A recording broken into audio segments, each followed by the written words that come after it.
All right, welcome back. This is going to be all about solving dynamics or forces problems. So, to continue our lesson or our knowledge on forces, the next piece we need is, okay, how do forces affect motion? We know how to recognize what forces are acting on an object, but the next thing we need to know is how those forces affect the motion of the object. So the first thing we're going to look at is Newton's first law,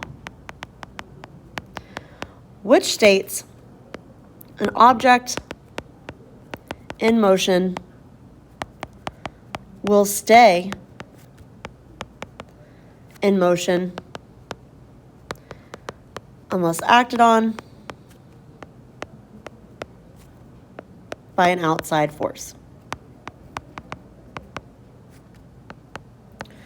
Now, that's pretty, and it's really easy to remember, and it's probably a phrase you've heard before, but let's rewrite it just slightly to make it a little bit more helpful.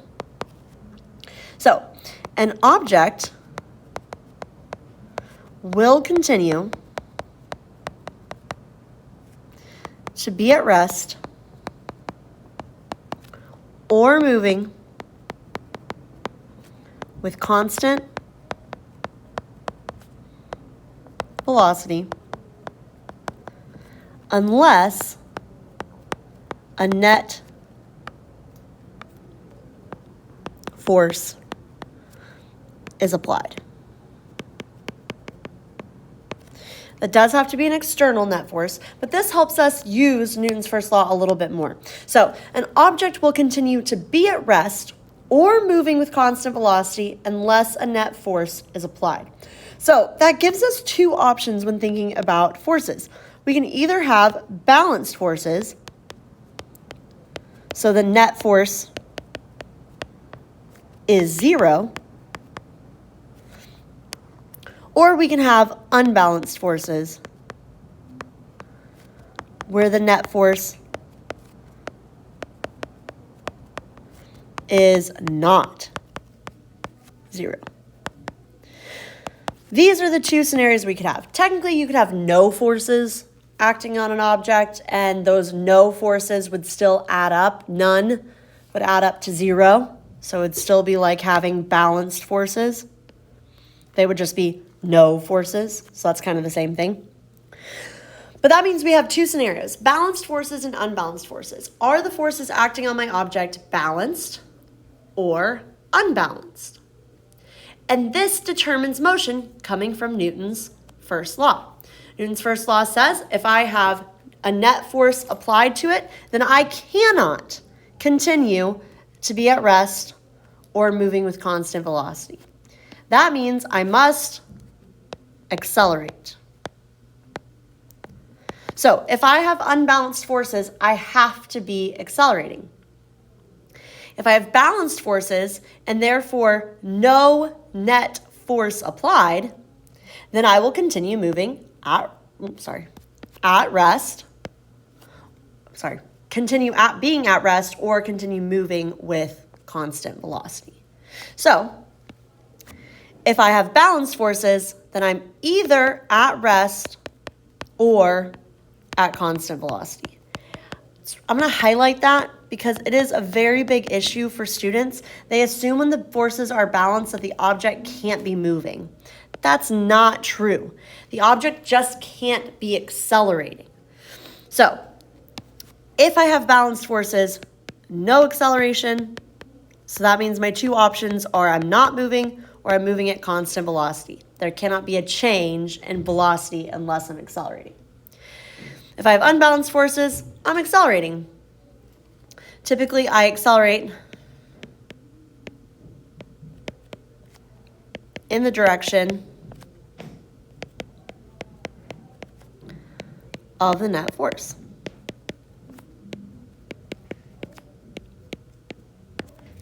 So, if we go back to our free body diagram examples that we saw examples like a box sliding across the floor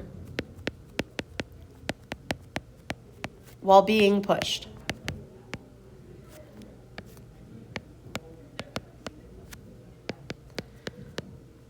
We're going to assume friction.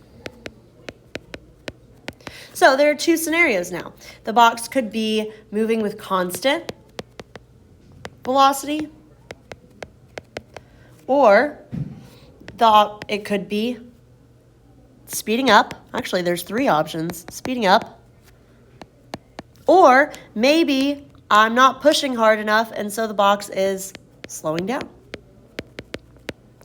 So let's look at what the free body diagrams look like for each of these scenarios. So if I draw a free body diagram, the first thing I put on it is gravity, because I'm most likely here on Earth. This box is on Earth. Don't know of a lot of boxes on other planets. The box is sliding across the floor, so it has a surface it's working on, or is sitting on, so there's a normal force. And then it's obviously being pushed, and there's friction. Now, as we mentioned in class, I draw the pushing whichever way I want to, unless it's said it's being pushed to the right. And I can just assume it's pushed. I always go with to the right to keep it positive, but that's up to you. So this would be the free body diagram. Now our question was, how does the free body diagram change if it's accelerating? So in this case, it's still a box on the ground. I still have a pushing force. But now, to accelerate, I need the pushing force to be larger than the friction force. I need the pushing force to be bigger so that the net force is to the right. Then I'll have acceleration to the right. What about if it's slowing down? Thinking about it, we got an answer. If I have FG, Fn, still have the pushing force, but now it's slowing down, that must mean the net force is in the direction of the force of friction. So the force of friction needs to be the larger force. So in the constant velocity, the push and the friction had equal lengths. That represents equal magnitudes for these vectors. So therefore they would cancel out and the net force would be 0. So I can say that here. Net force in the x direction is equal to 0. In speeding up, I made the magnitude of the push vector larger, so the net force in the x direction would be positive. Finally, for slowing down, I made the net force in the x direction negative by making the force of friction arrow longer. So when you are drawing free body diagrams from now on, now that we have this knowledge where balanced forces mean I'm at rest or at constant velocity, and unbalanced forces mean I'm accelerating, I have to pay attention to the lengths of my arrows. If two things should be balanced, they should be the same. If one should be larger, you need to note that with the length of the arrow. All right? That brings us to, okay, we know there's going to be acceleration if we have unbalanced forces. There will be acceleration. So now the question is, but how much? Well, Newton has a law for that. Newton's second law, so that's all three. Newton's second law says this: the net force on an object is proportional to its acceleration. So the net force is equal to the mass times the acceleration. FYI, I'm going to do this in a slightly different color just because it's super weird. On the AP formula chart, they write out A, and they put an S here for system, is equal to the sum of the forces over the mass. It's the same thing. If I multiply mass to both sides, mass times the acceleration of the system is equal to total force. So this is the same thing as this, which would be the same thing as that. But just as an FYI, I'll highlight it. On the formula sheet, it's written a really ugly way, in my opinion. That's not a very pretty way. But this is what I'm going to use when I write out the equation. I'm just going to say Fnet equals MA. So let's think about what that would mean for a couple of different scenarios. If I have a daughter pushing off a father on an ice rink, who accelerates more? Well, if I think about their free body diagrams, this is the daughter, this is the father.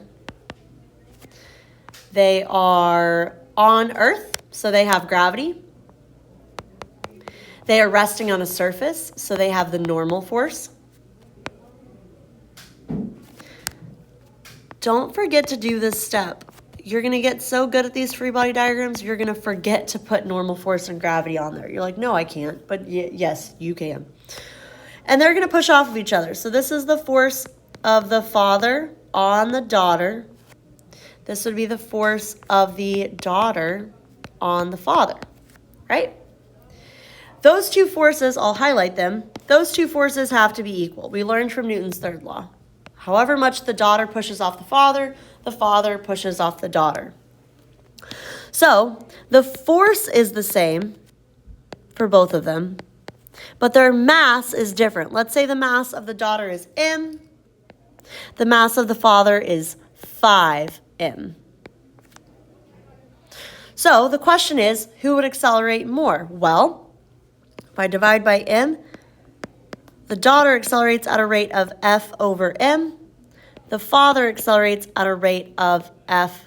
Oh, I do that all the time. When I say F and see a 5, oh man, F over 5m. So the daughter would accelerate more. So the amount of acceleration an object experiences is proportional to its mass, right? The force and how much mass it has. The more mass, the less acceleration with the same force. All right. So that brings us to pulling it all together and solving dynamics problems. So when I solve a dynamics problem first, I might, this will be optional, you may or may not need this, sketch the situation. Maybe they provided a picture already, but sometimes it can be helpful to just say, okay, there's a box being dragged by a rope. Maybe let's draw this so I have a better understanding of what's happening. That's not the free body diagram. That's going to be step 2.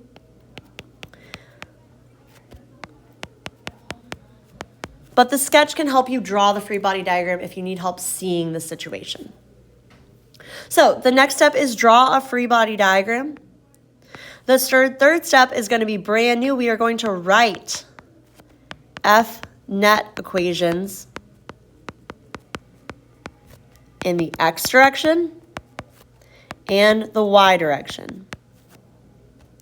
The fourth step, we're going to set Fnet equal to, if they're balanced forces,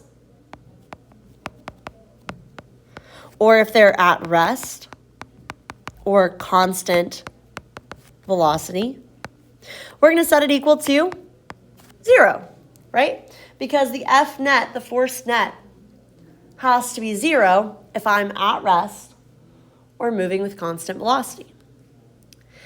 If they are unbalanced forces, and that means somebody's accelerating,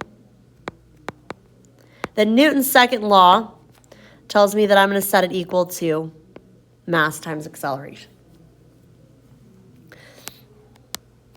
Then I write out my givens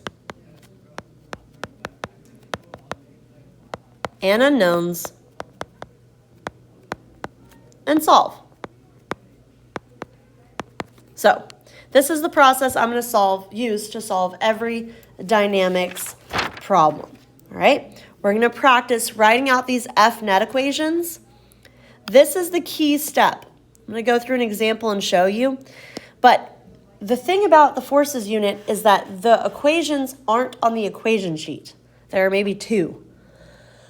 In reality, you have to draw a free body diagram, write your own equations, and then use them to solve. So let's see an example of that. I have a box sitting on the floor.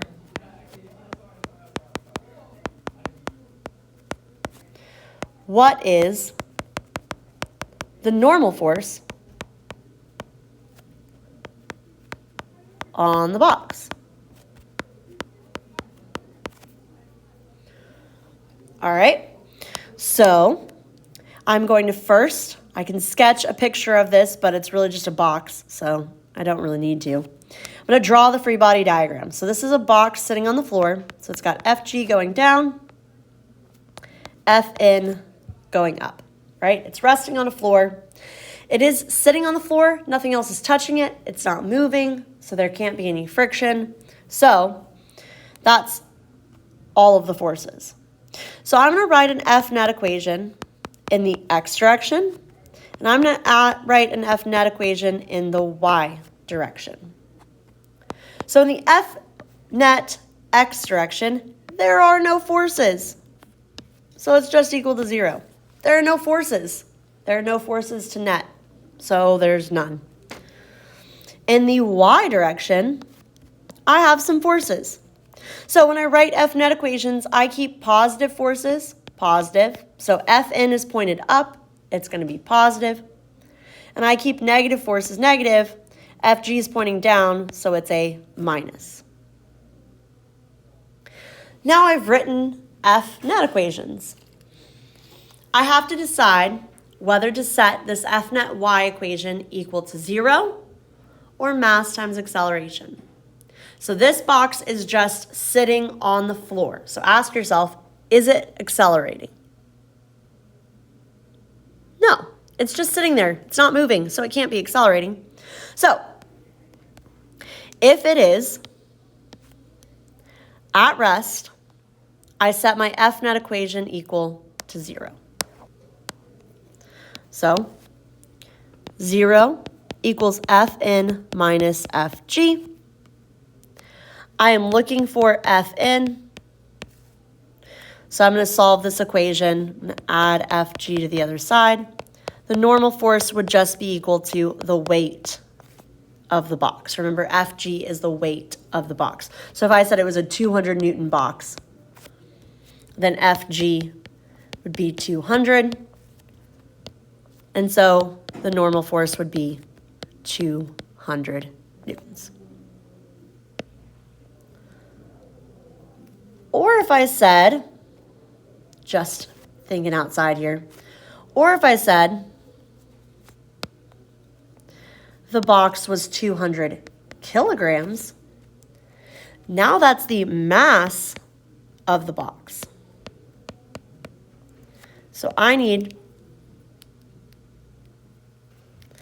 the fact that Fg equals mg. So I'm going to slightly rewrite my equation. I'm going to say Fg is mg. Then I would do Fn is equal to 200. It's now a mass because it's in kilograms times 9.8. So if I round a little bit, I get 2,000 newtons. This is a quick demonstration of the fact that you better be paying attention to mass versus weight. If the question gives you mass, the answer was one thing. If the question gave me weight, the answer was something completely different. And I better keep my eye on it. I better read the question well so that I can understand. and get the right answer. All right, let's do another example.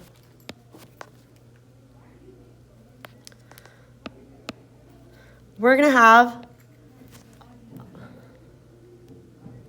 sorry, my pen's not working. We're going to have, okay, my pen's really trying not to work. I'm so sorry, everybody. I'm not stopping this video. Okay. My pen is not working. Okay, it's charging. It should be writing. It's not connecting to this iPad. Oh, there it goes.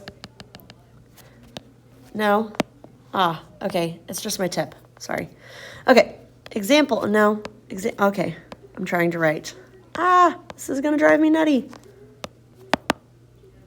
Okay, okay, example. My pen has forsaken me. I don't know what to do. I'm not stopping this video. Okay, I guess there's going to be a part 2.